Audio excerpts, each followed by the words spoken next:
landscape, abundant natural resources, and also a rich cultural heritage. So we are welcoming you, Mr. President, and your delegation to the Bembe district, the proud home of the Bavenda and the Batsonga Machangan. We welcome you to Mupani district, where you will find the proud descendants of the Balobedu, of the Bapedi, and also of the Batsonga Machangan. You are welcome, Mr. President, to the Sekhukhune land, the Sekhukhune district, where we always say, Bupedi Bukopani. But also, Sekhukhune district, it's a proud home of Amandebele, a proud home of Amaswati too. We cannot forget Waterberg district, the proud home of the Batswana, of the Bapedi, and also of Amandebele Agegan. You are welcome, Deputy President, to our hosting district, Capricorn district. You are welcome to the City of Stars, the land of Hoshikhabu Mlot, the land of the proud and the proud home of the Balklalo. Our diversity, Deputy President, remains one of the greatest strength, and traditional leadership continues to play a pivotal role in preserving this heritage while promoting social cohesion and the unity amongst our people. We are welcoming you to the province that prides itself by its tradition and its culture. Just 2 days ago, we launched again another chapter of traditional circumcision schools, and we can reassure you, Deputy President, with the collaboration that we have with our House of Traditional Leaders and the different departments, whether it's health, Coxter, our boys, that we will be transitioning from childhood to manhood will be done in a very safe way. Be rest assured, Deputy Minister Benz. This is Limpopo. You are not going to see the misery and that crisis that you see in other parts of our country. It's because of the collaboration that we have. Today's engagement is both timely and significant. It reflects government's commitment to strengthening collaboration with traditional leadership as an indispensable partner in governance, in development, and also social transformation. The institution of traditional leadership remains one of the oldest and the most respected pillars of our society. Long before the advent of modern government structures, traditional leaders provided governance, they resolved disputes, they safeguarded community resources and ensured social stability within their communities. So today, traditional leaders continue to serve as custodians of our culture, of our heritage, and of our communal land. I'm just disturbed, Deputy President, that the MEC for Coxter, it's not dressed in the manner which respect this culture and heritage. And that must be attended to, because if he is not respecting this culture, who is going to respect? But anyway, the Premier continue to respect the culture, and she must be applauded for that. Their role, Deputy President, extend beyond ceremonial functions. They are active participants in shaping the social and economic future of our province. As the 7th administration, we are deliberate in ensuring that traditional leadership occupies its rightful place within the governance architecture of our province, from local sphere of government up to our provincial sphere of government. And MEC Makamu will later share with you some of the strides we've made so far. Our priorities as government include strengthening governance and administration, accelerating economic growth, expanding infrastructure development, while promoting justice, enhancing safety, and combating crime. These priorities can never be achieved without the meaningful involvement and participation of traditional leaders. Investment don't happen in our offices. They happen in our villages where our traditional leaders are located. So as we gather today, we remain deeply concerned about the persistent challenges confronting our communities, the poverty, the unemployment, inequality, and underdevelopment, especially us who more than 80%, as the Deputy Chair earlier on, it's rural. So the future of our province depends on our collective ability to transform our rural communities into centers of economic activities, centers of investment, and centers of sustainable development. So traditional councils are empowered by law to enter into development partnership with government, with investors, and also with civil society organizations. So this partnership must be structured in the manner that protects the community interest and ensures that local people derive meaningful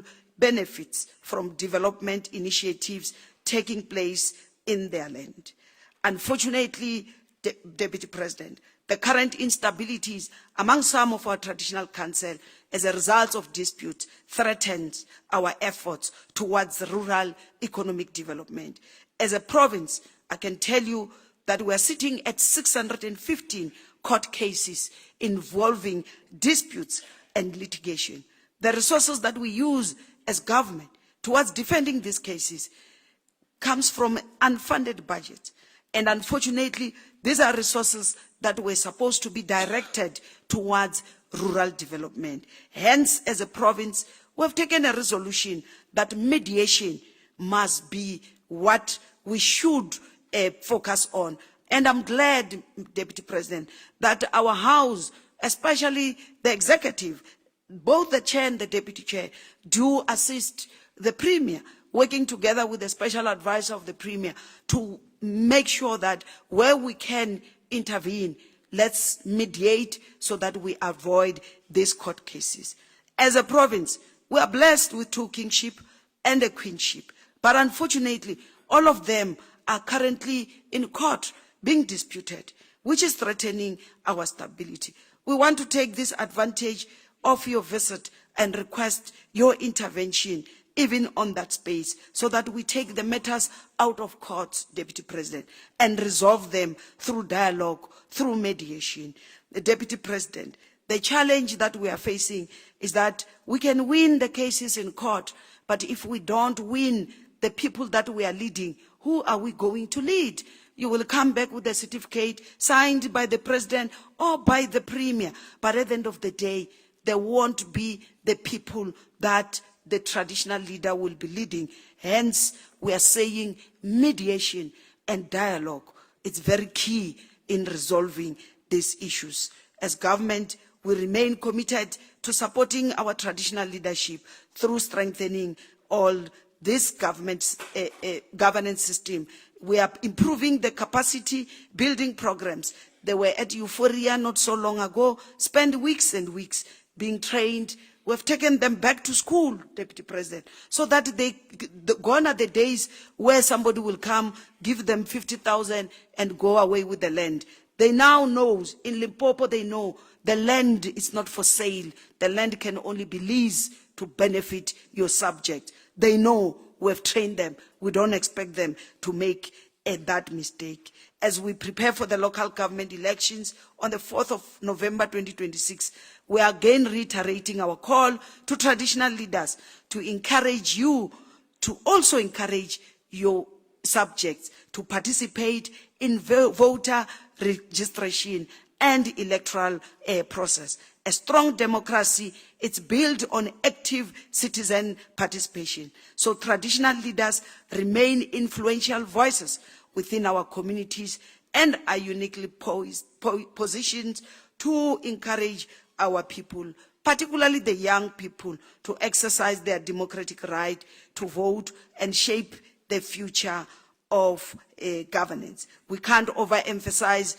Deputy President, that your presence here today demonstrates government's unwavering commitment in ensuring that traditional leadership remains a valued partner in building a capable and ethical and also developmental state. We are confident that this engagement will deepen cooperation, will strengthen partnership, and produce practical solutions that will improve the lives of our people.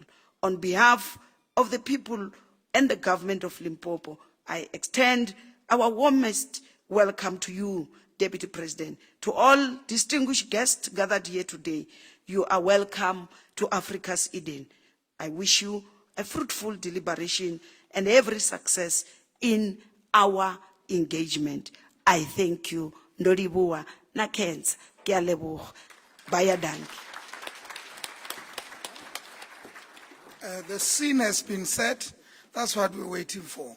And that's why it comes this time. May I then take this opportunity. Let me just remind my friends that this is an open session for now. There will be a time at which we will have a closed session.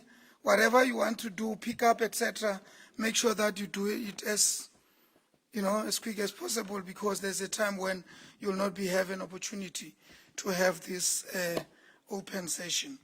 At this point in time, while thanking the Premier for the warm welcoming words and an affirmation of our unity in diversity, nowhere, maybe nowhere in the world, will you find this diverse but united gathering, coordinated by a loving and democratic state of the Republic of South Africa, where government and the traditional leadership is a meeting of minds, and we are here. And this is South Africa, this is Limpopo. It's the only place you can see this. Let me take this opportunity, because I'm not here to speak, to then welcome the Deputy Chairperson of the National House of Traditional and Cohesion Leaders, Nkosi Mabuso, to come and make remarks.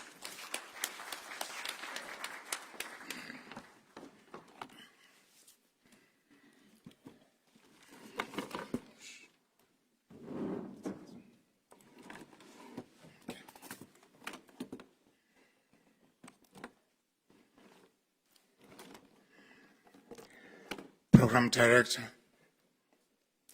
His Excellency, the Deputy President of the Republic, Honorable Paul Mashatile, traditional leaders of Limpopo, the Premier, Ministers, Deputy Ministers, MECs present, the Chairperson of Limpopo House, mayors of districts and local municipalities, government officials, bantu bonke bakaThixo molweni. We appreciate this opportunity as traditional leaders to engage with the Deputy President in his capacity as the convener of the Interministerial Task Team on issues raised by traditional leaders, members of the IMTT and the provincial government. Your Excellency, we approach this engagement with a sense of responsibility, but also with a growing sense of concern and frustration. The National House was excited with the establishment of the IMTT because it represented a serious commitment by government to address matters affecting traditional communities and to strengthen the partnership between government and our institution. Unfortunately, the reality is that this important mechanism is not functioning as intended. The National House must state it frankly that except Work Stream 3, dealing with social cohesion, nation building and rural safety, which is chaired by Minister Gaten Mackenzie, that's the only work stream that's set. And recently, his last meeting collapsed because the Minister of Police was not in that session, but there was a question that was raised about the killing of traditional leaders in the country. So we couldn't proceed with the meeting because Minister Kachalia was not there. I can report to the DP that in the country we have lost 49 traditional leaders with a barrel of a gun.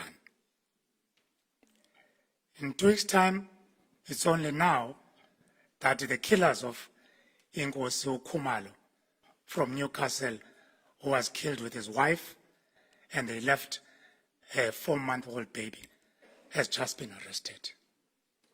Other than the rest, in all those cases, there are no arrest that has been done. As a result, the confidence of traditional leaders in the effectiveness of IMTT is steadily declining. And there's a growing perception that it is just an instrument to manage the institution.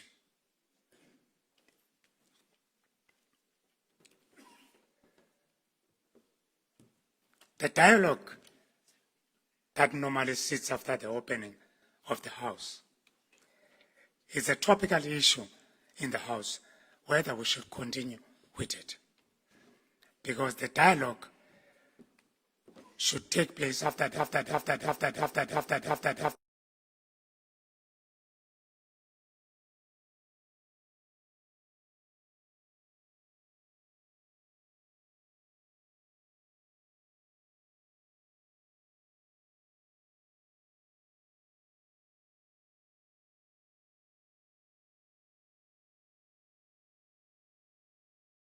institution. And these matters have been on the table since 1997. The land question. While consultations continue on the communal land tenure policy and the land bill, traditional leaders are becoming increasingly impatient with the pace of the progress towards the land issue. Traditional leaders continue in their community to ask fundamental questions. Who owns the communal land? How is communal land to be administered? What role do traditional leaders play? How are conflicts involving CPAs, trust, and traditional authorities to be resolved? Those questions remain largely unanswered despite years of engagement. In 2017, in Birchwood, an agreement was made between traditional leaders and government that the land held in trust by Minister Nyonso would be transferred to traditional councils within 6 months. 9 years later, we are still waiting. The less said about the spluma problems, the better. Secondly, the constitution of traditional councils. Many traditional councils, even here in Limpopo, remain unconstituted. This weakens governance, accountability, and ability of the institution to participate effectively in development programs. The matter requires urgent finalization. Thirdly, rural development and economic inclusion of our communities is another issue that we should look into it seriously. Traditional leaders want to see greater investment in roads infrastructure, water infrastructure, agriculture, digital connectivity, local economic development, and youth employment in rural communities. Rural development must become a national priority rather than a peripheral program. Mining and community benefits. It can be merely royalties and SLP. We demand a meaningful participation of traditional institutions on mining. Crime and illegal mining. We welcome government efforts to strengthen rural safety, but the safety and security of traditional leaders, stock theft, organized crime, gender-based violence, and illegal mining continue to threaten rural communities. I can report to you Deputy President, that in 2 weeks ago, the new Provincial Commissioner of the Eastern Cape has withdrawn security to King Sandile. And the Provincial Commissioner of KZN has withdrawn security to the Grey Place on the basis that there is no policy or legal instrument that says traditional leaders must be protected by government. And this matter is a matter that should be taken serious. I understand Deputy Minister Ngamashe is close on this issue.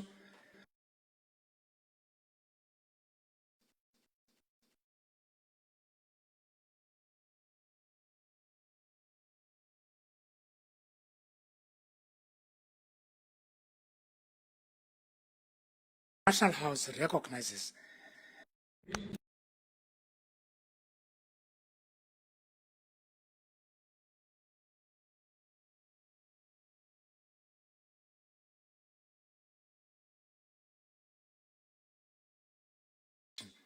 and sense of insecurity being expressed by many communities.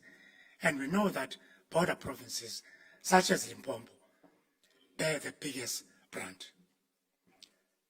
The House wishes to state clear that communities have a legitimate expectation that government should know who is entering the country, who is residing within its borders, and whether immigration laws are being complied to. And we ask government to use the institution to identify foreign nationals in our rural communities, and we bring them to the institutions. While as an institution, we reject xenophobia, violence, and attack on foreign nationals. They equally believe that the government must not dismiss the consent of these communities. The National House, therefore, calls for more effective border management. 7, the support on traditional leadership institutions. DG Dipofa, I think we must give OMC Makamo number 1 in the country in supporting traditional institutions. Because of the number of traditional leaders in this province. I understand that Mpumalanga used to be number 1, but there are only 44. Northern Cape used to be number 2, there are only 8. In Free State, there are only 13. In Limpopo, there are 202. Meaning, Noko, where we should we should say kuhle noko hapa. And I understand that the Traditional Courts Act will be piloted in Limpopo because of the infrastructure that has been built by the government of Limpopo for traditional leaders. So, Engosi MSC Makamo and your leadership.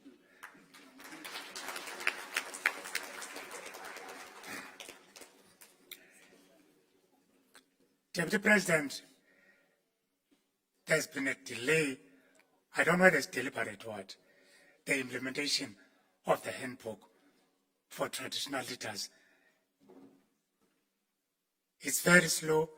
I don't know what is the problem with this. But it does not stop you, Premier of Limpopo, in supporting traditional leaders.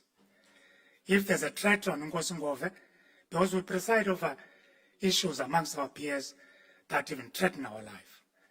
So if Ngosingove or Ngosimalekane has to be provided with security, don't wait for the Provincial Commissioner. Provide. But the question would be, you were warned, but why you didn't provide? Matters relating to tools of trade, benefits, and ex-gratia payments and institutional support remain unresolved. It's bad after, let's say, Nkosi Malekane has been in Nkosi for more than 50 years. And when he dies, his children get nothing.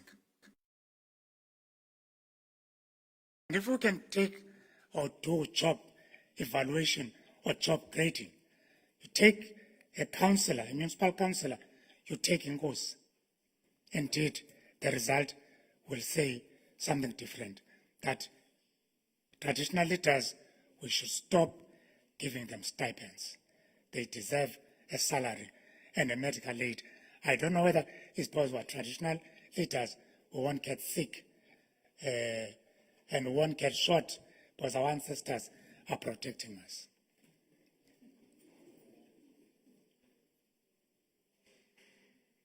Indeed, I must commend traditional affairs in Limpopo. For instance, the Mpumalanga House, for its goods and services, it has about 44 million, giving traditional councils 500 on issues of promotion of culture and tradition. But my house, the National House, has 8.9 million to cover the entire country, response to bills from Parliament, do outreach programs, conduct oversight on government implementation of plans, promote socio-economic development, and service delivery. And it can be. We can't operate on a 8.9 million, and yet provinces are sitting at 44 million. We are not asking to pay for a special treatment. We are asking for a meaningful partnership. We are asking for commitments to be honored. We are asking for structures that have already been established to function effectively. We are asking for accountability, because all these ministers that are leading these work streams are not here. So ministers and departments must participate actively. And the dialogue between government and traditional leadership must once again become a platform for implementation rather than a tick box exercise. Only then will traditional leaders be able to assure that their communities that the government is serious about addressing their issues they continue to raise year after year. I thank you. Bayet.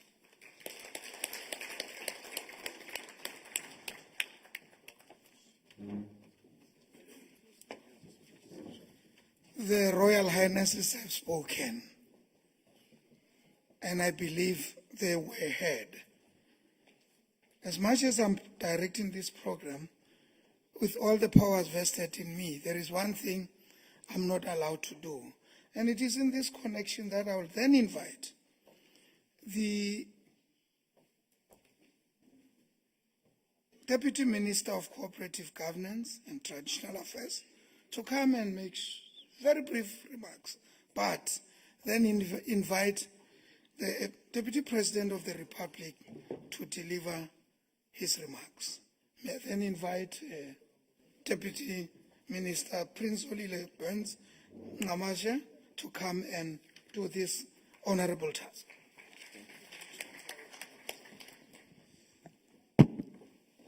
Thank you very much, Program Director. It's always a challenge to speak after Nkosi Mavuso, because he always exposes my sense of being vertically challenged. So I have to adjust the mic. Program Director, Your Excellency, our Deputy President, Honorable Paul Mashatile, the Premier of the province of Limpopo, Dr. Phophi Ramathuba,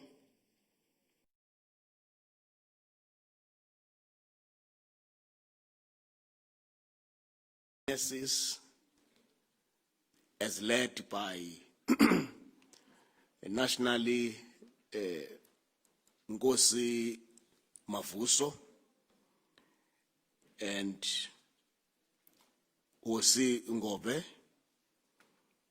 in Limpopo Provincial House of Traditional Leaders, local traditional leaders, fraternal organizations,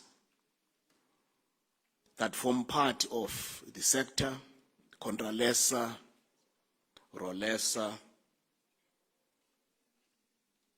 members of the royal family. Let me also acknowledge my colleagues in the National Executive of Government, as well as the Provincial Executive Council. In particular, Dr. Masemula Khobetse. I listened to Inkosi when he was introducing Dr. Masemula, when you said Mr. Masemula. And I thought I will pick that up because that one is not honorary. It's a well-deserved PhD that he worked so hard for it.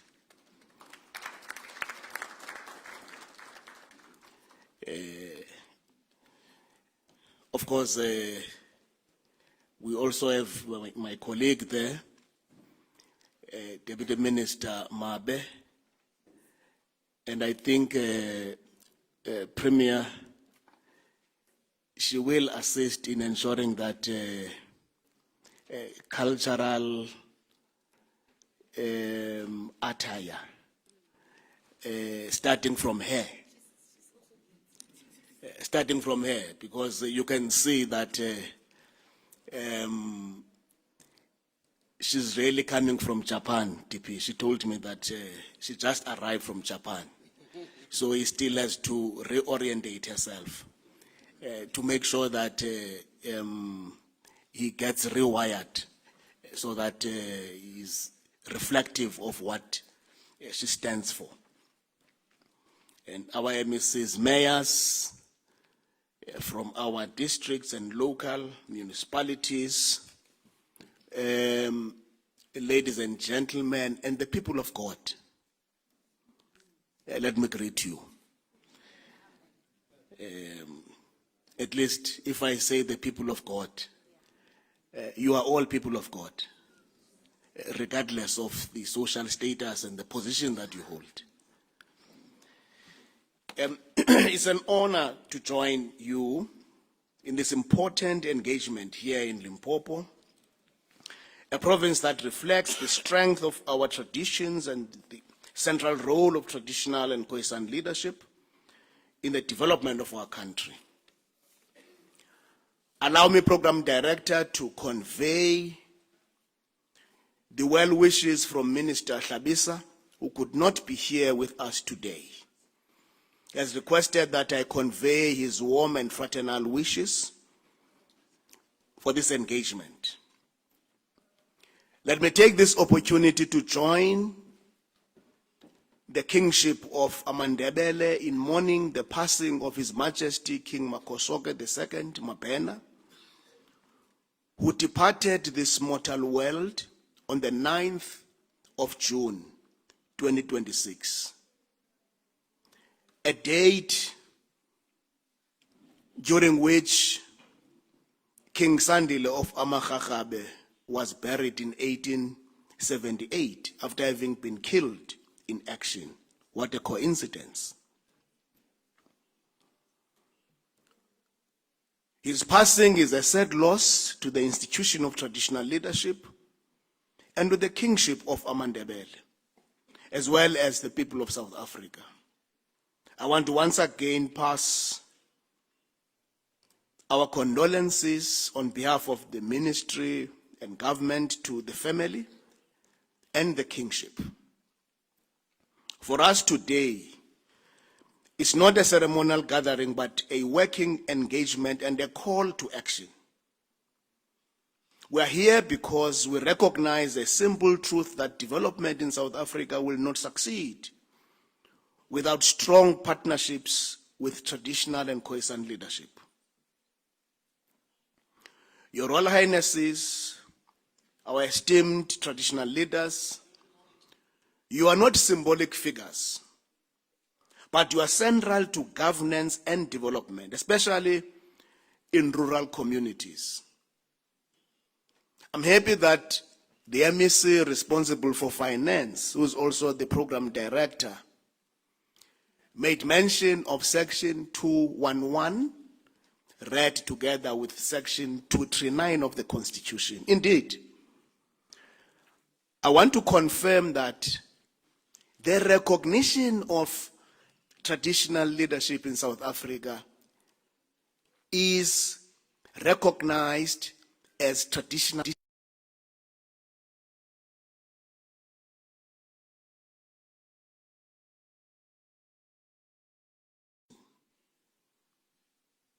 As a result of you exercising public power and public function, you are therefore an organ of state in terms of Section 239.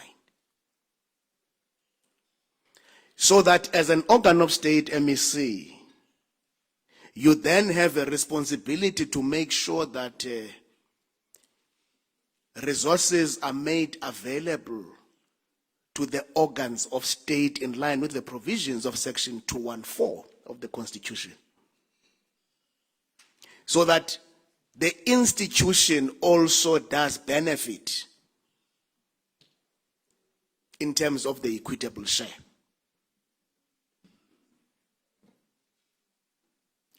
It's there in the Constitution.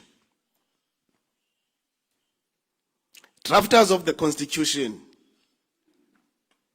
did not make a mistake when they were referring to local government. If you read Section 214, when it comes to allocation for local government, it says local government or municipalities. And the reason for that is because they understood that in the local space, you also have a traditional authority, which is an organ of state. So I'm happy, MEC, and I'm sure the next time we come here, we will see that in practice. And as Limpopo, I don't think you will lower the bar, because you are already leading all other provinces. So, Premier, I'm sure MEC will make sure that you don't lower to a level less than where you are. Because currently, from the assessment, which is quite scientific, it's not just an emotional assessment. Nkosuma Vuso made it very clear that Limpopo currently is leading, is number one. And therefore, I think DP, the Premier and the entire Executive Council would not want a situation where they renege to a lower level than what they hold.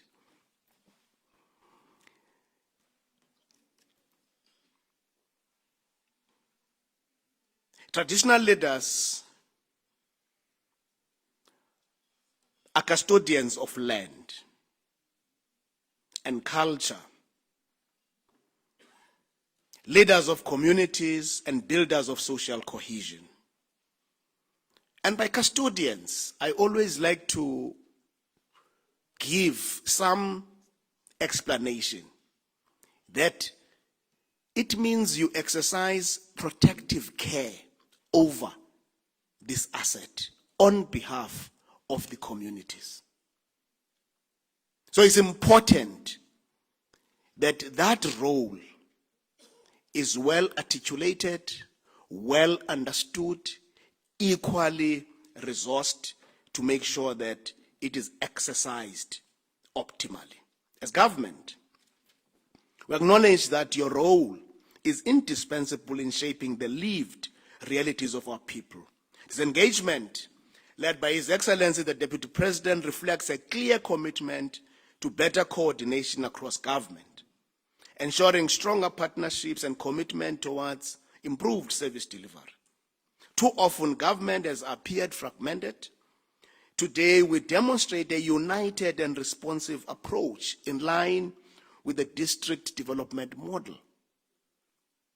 And the district development model is nothing new but to give expression to the provisions of the Constitution. You read section 40 and section 41, where in terms of section 40, government is characterized as in three spheres that are interdependent, interrelated, while also giving recognition to the distinct nature of their functionality. Thus, we are here to listen, to engage, and to act. While we gather today, let us not lose sight of the critical issues we must confront together. Firstly, is the issue of land, especially in this province where you also have mining deposits, natural resources that God bestowed upon you.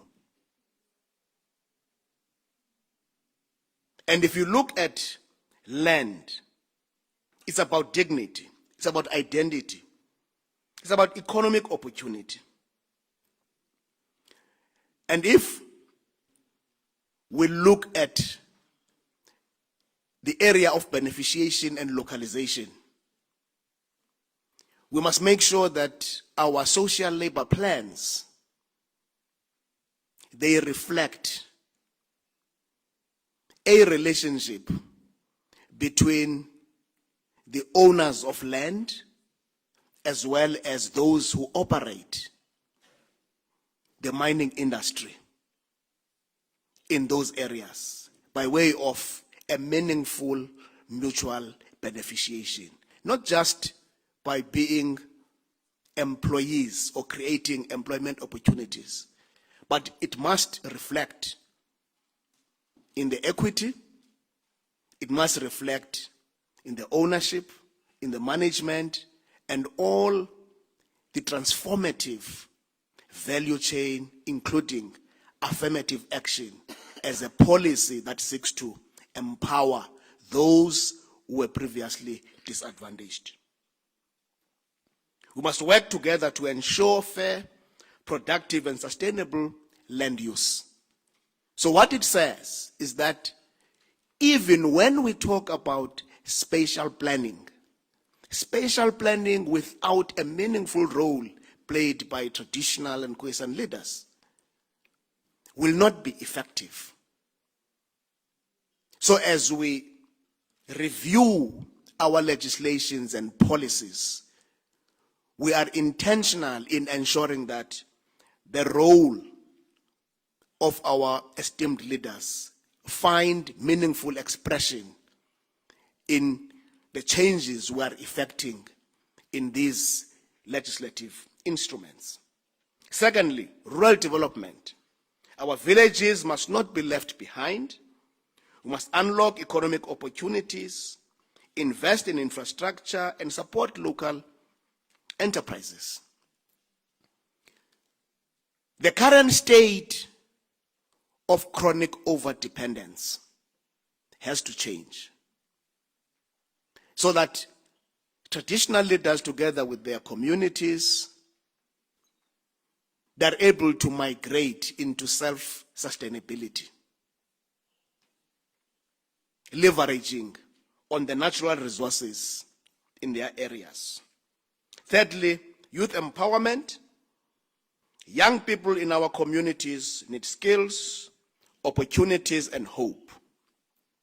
If we fail them, we fail the future. And I must say, Program Director, during this Youth Month,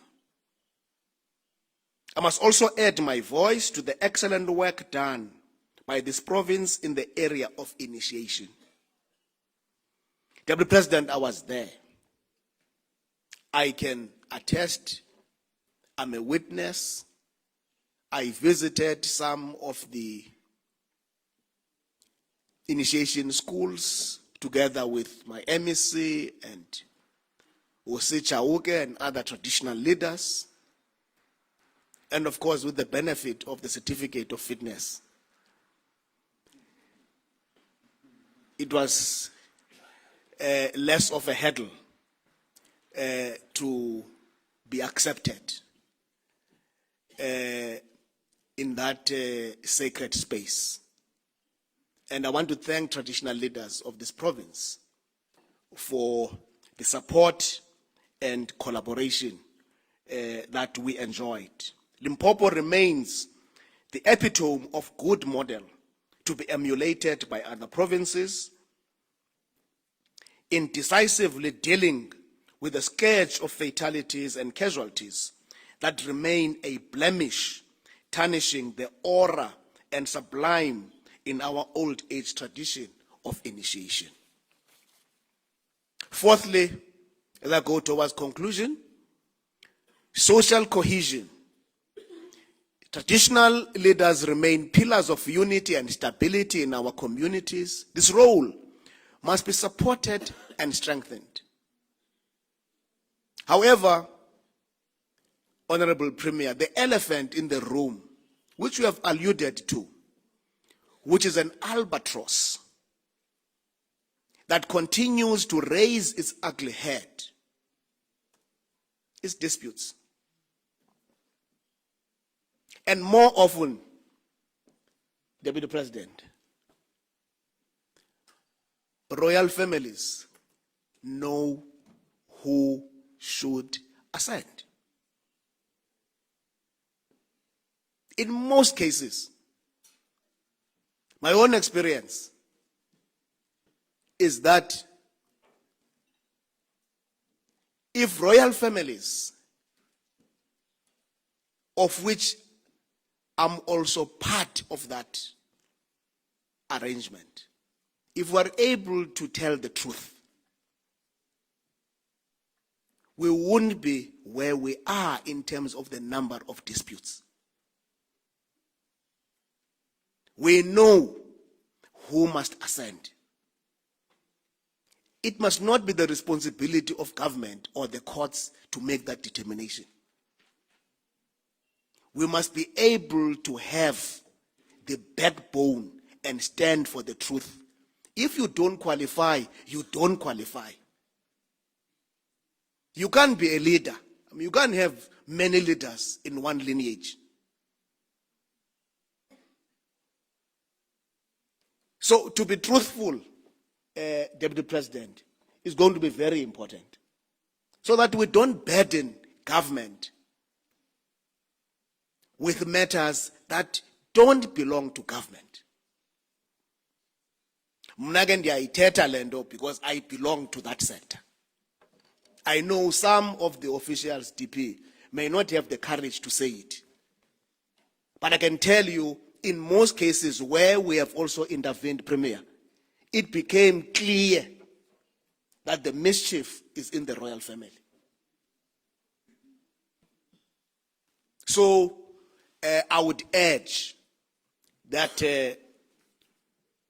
we really work, all of us, to make sure that we keep the dignity, we protect the integrity of the institution by ensuring that those who ascend are the legitimate leaders. And nobody else will make that determination except the royal families. As government, we are committed to strengthening the institution of traditional leadership, improving coordination, and ensuring that traditional councils are effective and inclusive. This is essential for building a capable and developmental state. Conclusion, this engagement must deliver real outcomes in terms of stronger collaboration, better service delivery, and renewed trust. We share one responsibility, which is to serve our people with integrity, urgency, agility, and purpose. My esteemed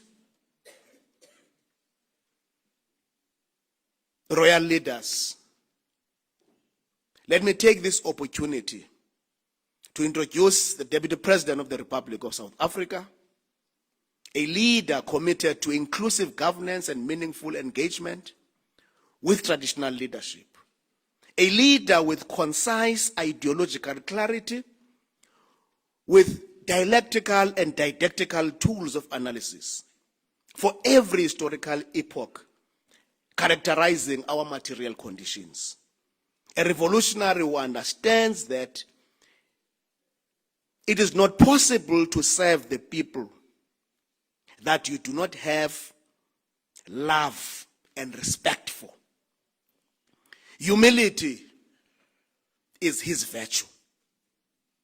His presence here today demonstrates government's commitment at the highest level to listen, to partner, and to act. Please, let us rise and join me in welcoming the Deputy President of the Republic of South Africa.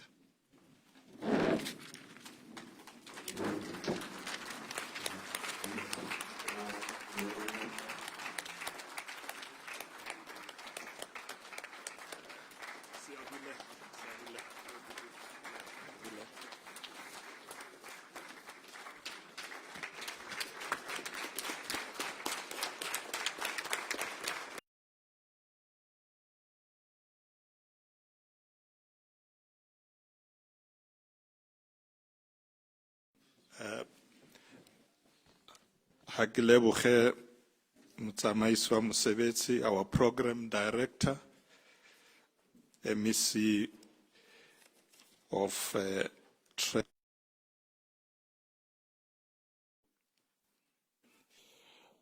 I would like program director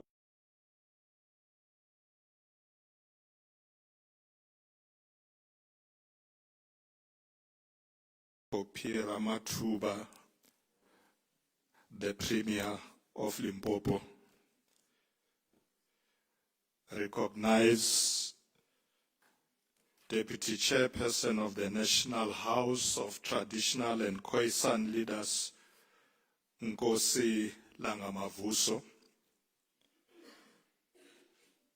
recognize Osingobe, Chairperson of the Limpopo Provincial House of Traditional and Khoisan Leaders. I'm here today accompanied by deputy ministers. One has already introduced me. You have seen him. Reverend Prince Ngamash. Got a lot of titles, this man. I'm also accompanied by Dr. Masemula Sbat, Mwana Mogai,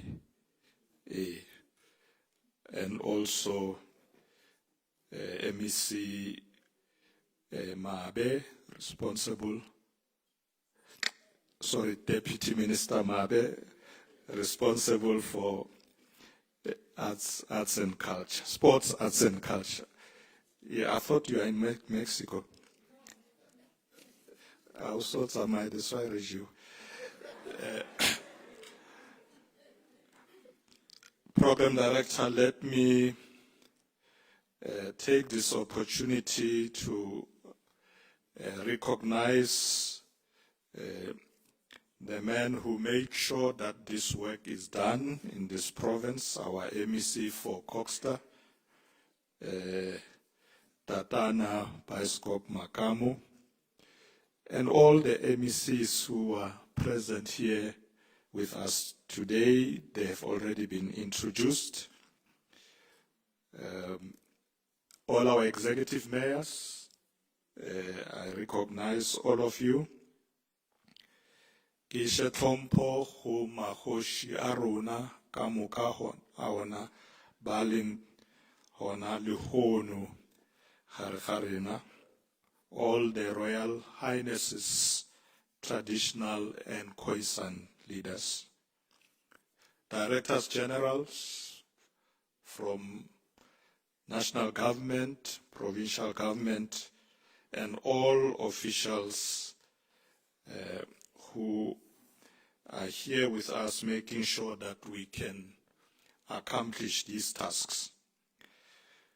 Ke re dumelani, lotšhani.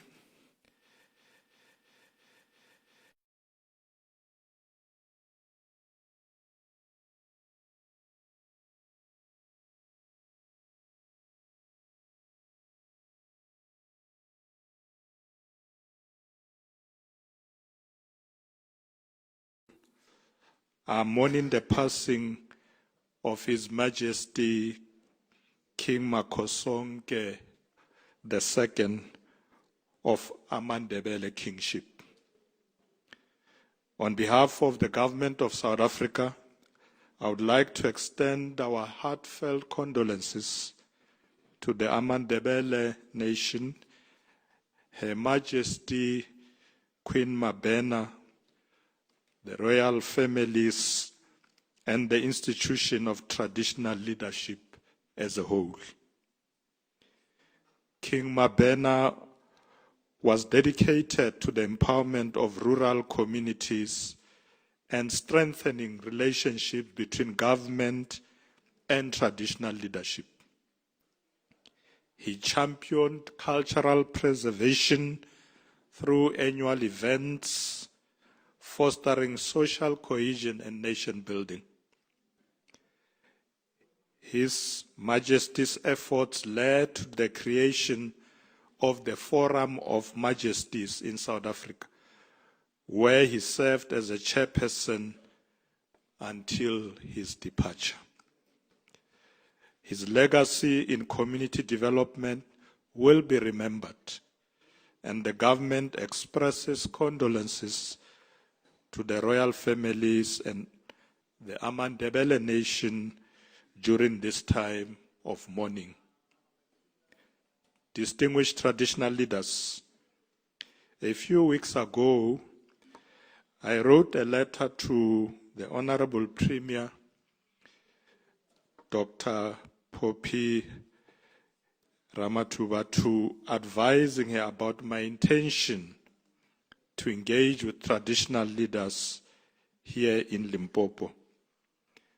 This is part of the work my office is embarking on to address matters affecting traditional leaders, of course working with the minister and the deputy ministers of COCTA who are responsible for this work. I would like to extend our heartfelt gratitude to you, Premier, for the warmth with which you have welcomed us this morning into your province and for hosting this critical engagement with our traditional leaders. To you, our revered Mahoshi, le dikhosigadi, we bow in respect. Your presence, drawn from the wisdom of the ancestors and the strength of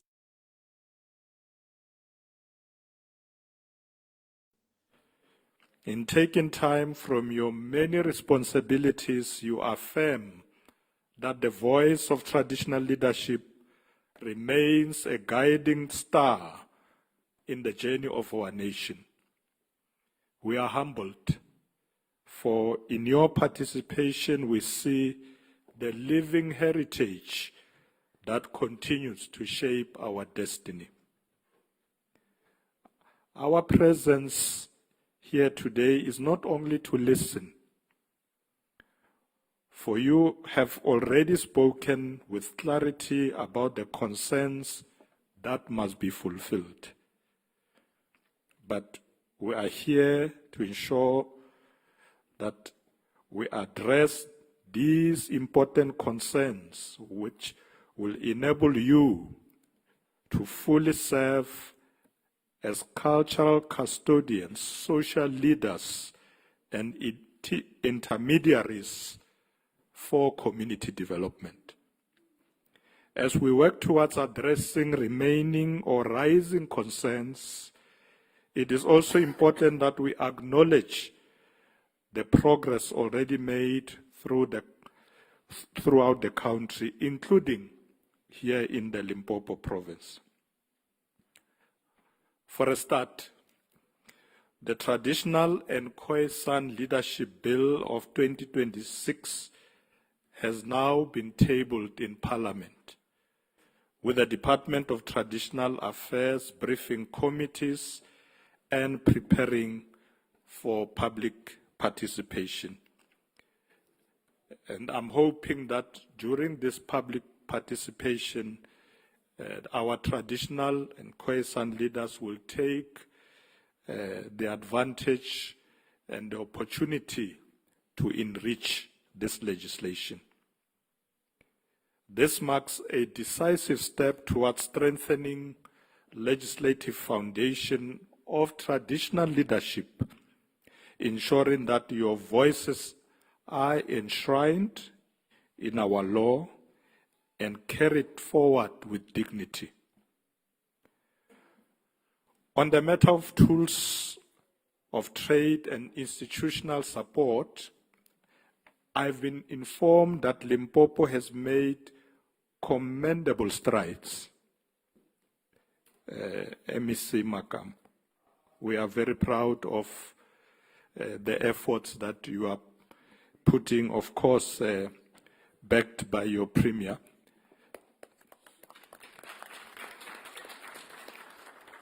I'm told, Premier, that vehicles, office furniture, and security have been provided to senior traditional leaders and royalties. Grants have also been allocated to traditional councils. An induction workshop has been held for newly elected members, ensuring that traditional councils are capacitated to serve their communities. The construction and refurbishment of traditional council offices across districts further demonstrates the seriousness with which this province treats the institution of traditional leadership. The Premier was telling me earlier when she was briefing us when we arrived that although they are doing this lot of work, but this province is vast and complicated. So I'm sure they have not reached everybody. And the engagement of this nature will help us to take stock, to see recipe rafitla kai, where are we now in this long journey and the complicated province of Limpopo. I'm told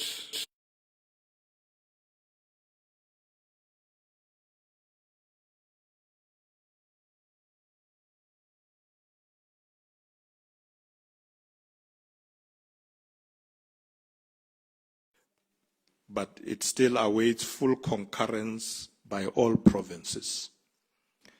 Limpopo has already begun implementing its provisions as we speak, providing tools of trade and administrative support to many of our traditional leaders, if not all. This progress must inspire other provinces to follow suit so that the handbook becomes a national standard of dignity and empowerment. On the sensitive issue of disputes, Limpopo has established investigative committees and continues to process recognitions, document genealogies, and resolve succession matters. This is vital work, for it ensures that leadership is legitimate, respected, and rooted in custom. This is very important because, as the Premier was saying to us earlier, I think she repeated it here, that let's try and get out of courts as much as we can. And that will happen if our dispute resolution mechanisms are working and are accommodating everybody. So the Premier has pleaded to me that we should intervene and assist them as national government. We're going to do so.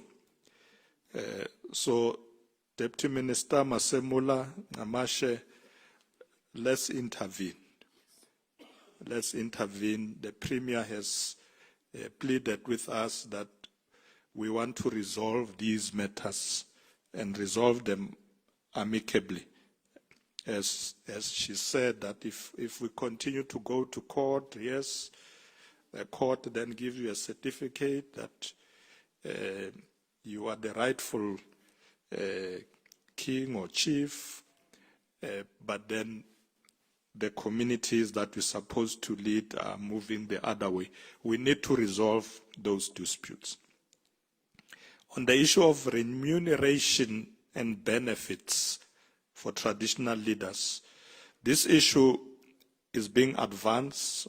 It's advanced at the national level, with the Independent Commission for Remuneration of Public Office Bearers expected to submit its recommendation to the President by the end of June this year. So it will be by the end of this month. This will then bring long-awaited clarity and fairness to the support extended to our traditional leaders. Throughout the course of this day, you will hear in detail the progress we have made, as these achievements will be presented comprehensively in the session after this.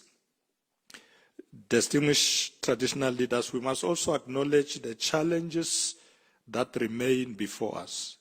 As I've mentioned earlier, the handbook for traditional Khoisan leadership is still pending full concurrence from all provinces. We are awaiting inputs, and we hope that those will come sooner.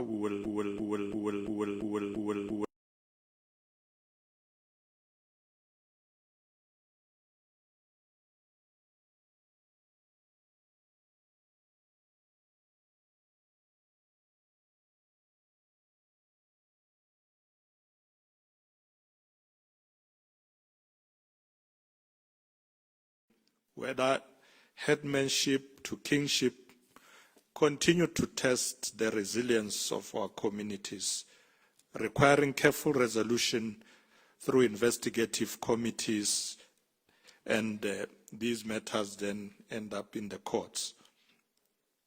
We are mindful of the vacancies that exist in some traditional councils. We need to ensure that people have, or those councils have, adequate staff, and the financial pressures that weigh heavily on the institution of traditional leadership is something that Nkosi Mavuso has raised this morning, that they would like us to relook at the funding also of the National House, because he bemoans the fact that the budget they are receiving is not adequate. So that's something that we will take forward with the minister and the deputy ministers and engage with the Ministry of Finance. Program Director, we cannot overlook the fact that some traditional councils remain unconstituted due to disputes, due to litigation, or in some instances disruptions, leaving communities without fully recognized leadership. These challenges are real, but I strongly believe that together we can find amicable solutions. It is for this reason that the national government stands ready to collaborate with the Limpopo provincial government. And together we will ensure that all these matters, from the handbook to issues that are creating disputes, are attended to speedily. We will work side by side to strengthen the customary initiation framework, safeguard the well-being of initiates, and uphold the dignity of our traditions. Deputy Minister Ngamashe was saying he was here not long ago, and he was quite pleased with the way this issue of initiation schools is handled here in Limpopo. Distinguished traditional leaders, you will agree with me that beyond these institutional matters, we must speak directly to the needs of our people in our communities and the daily challenges faced in rural communities.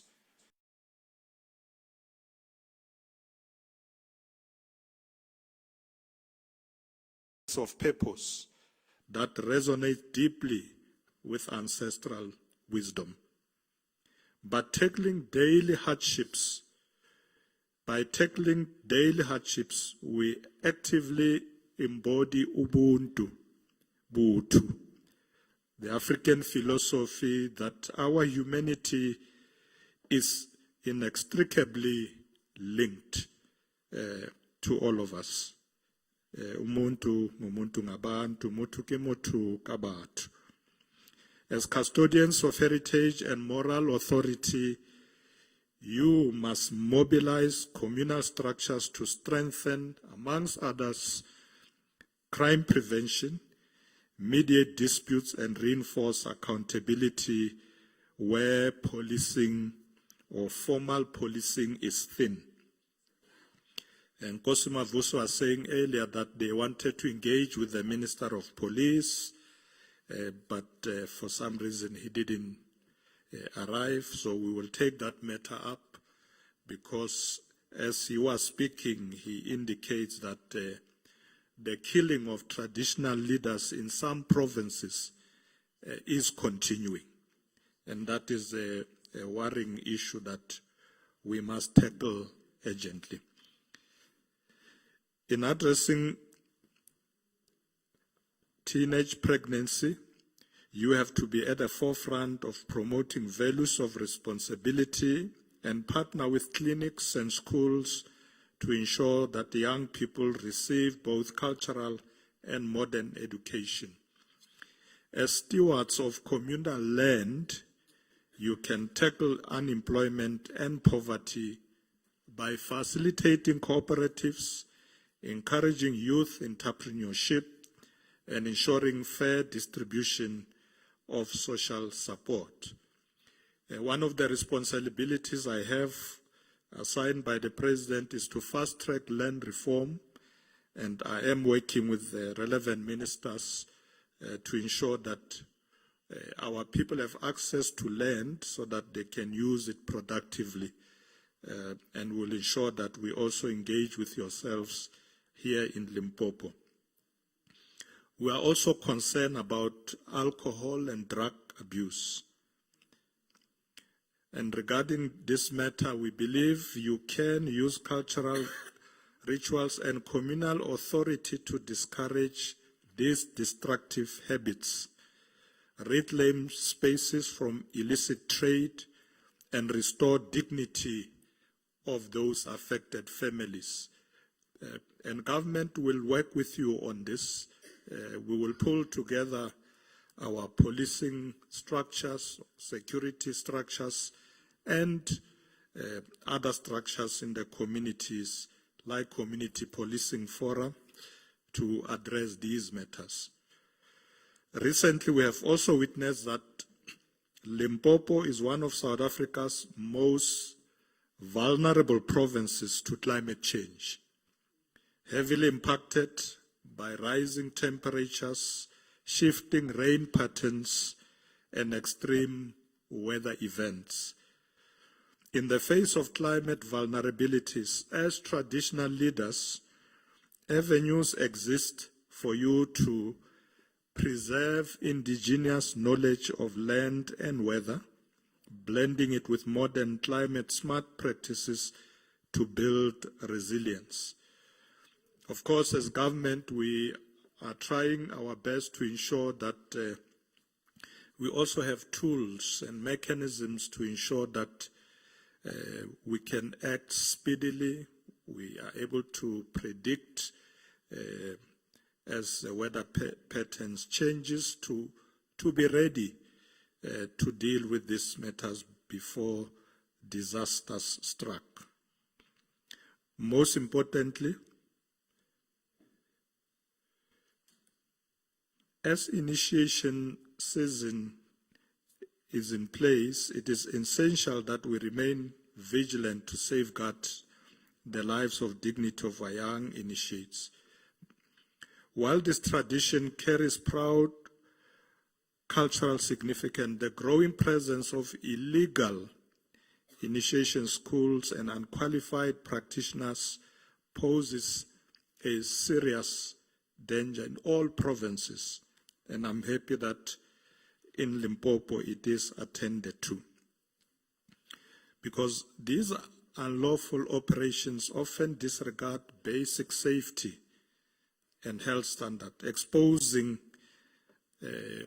our young people to unhygienic conditions, malnutrition, physical abuse, and of course the absence of medical care itself risk that can turn a sacred rite of passage into a life-threatening ordeal.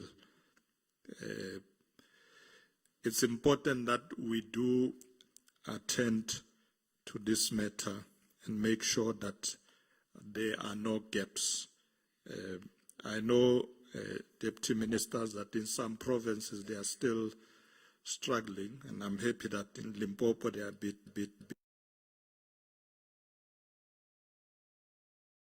Our responsibility to ensure that initiates go to where they go. Normally we call it they are going to the mountain. They must go there alive and return home alive. That's what is important. We commend that the development of regulations under both the Traditional and Khoisan Leadership Act and the Customary Initiation Act is now underway. So we just need to fast track it and make sure we can get this matter under control. We are happy, Premier, that Limpopo has already demonstrated readiness. The Provincial Initiation Coordinating Committee has been established here in Limpopo. The applications have been adjudicated and safe initiation practices prepared for this year's winter. This is a model of proactive governance that we are talking about, balancing heritage with the well-being of our youth. Distinguished leaders, let me reiterate that you carry a responsibility that extends beyond culture and tradition. You are also the voice that can inspire our people to fully participate in the democratic life of our nation. On November the 4th, South Africa will conduct its local government election, which serve as a crucial opportunity not just to select councillors, but also to influence the future of service delivery, accountability and development in local communities. And I think it's important for us to reiterate that traditional leaders are not barred from participating and becoming representatives in these structures of local government. I know that some people will say, no, mahoshi abatlehi mo, leska sutella. There is nothing like that. In fact, when mahoshi are participating, even the better in the structures of local government. It is essential to encourage young people to participate as well actively in the electoral process to ensure that voices are represented throughout their lives and throughout the voices that they will bring as young people. Another area of responsibility that you as traditional leaders can assist the government with is the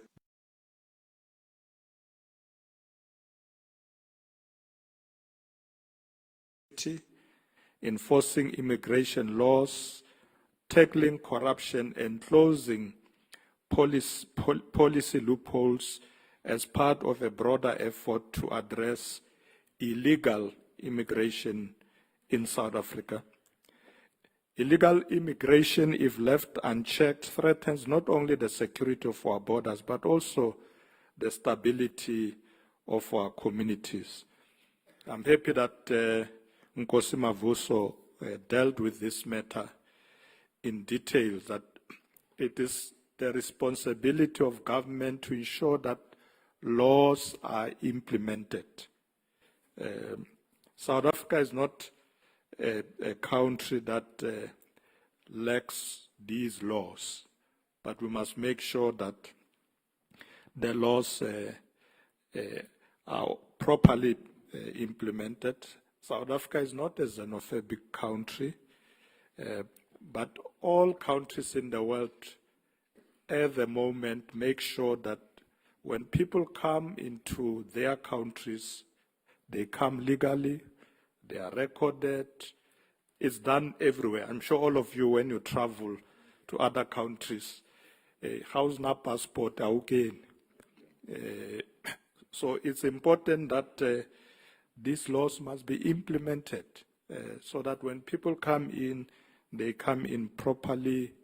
We know who is here, who's working with us, and just not allowing people to come illegal. But this matter is being addressed. We will work with yourselves as community leaders, Mahoshi Aruna, to address this matter together.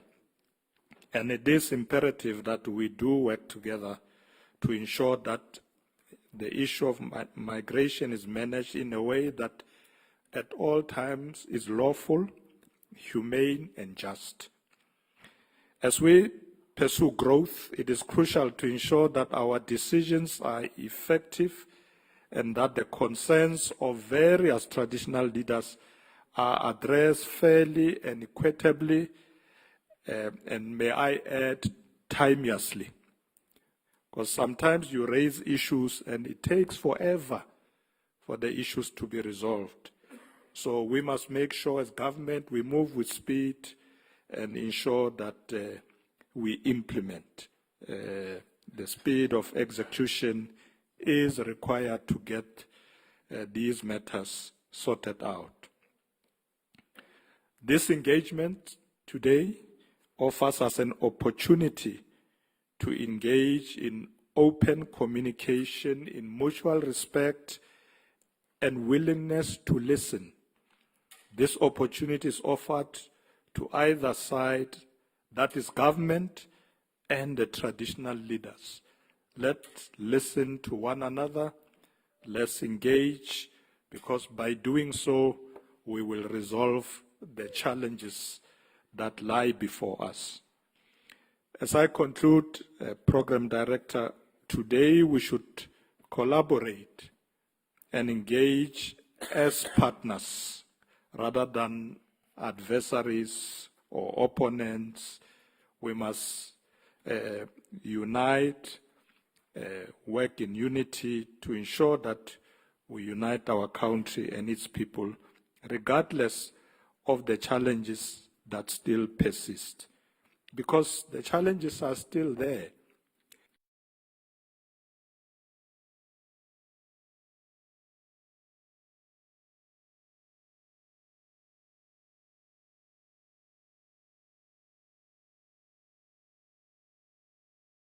We will hear that there are traditional leaders here who you have not reached yet. So we know that. And that's why I'm saying, let's work together to ensure that where we have not yet reached, we are able to reach there as soon as it is possible. Let me now, as I sit down, allow the Premier and yourself, MEC Makamu, to take us further by providing more details on the work that you have been doing, because that's what many of the traditional leaders who are here would like to hear. Where are we in a bit of detail? And we will then have the discussion. But with those few words,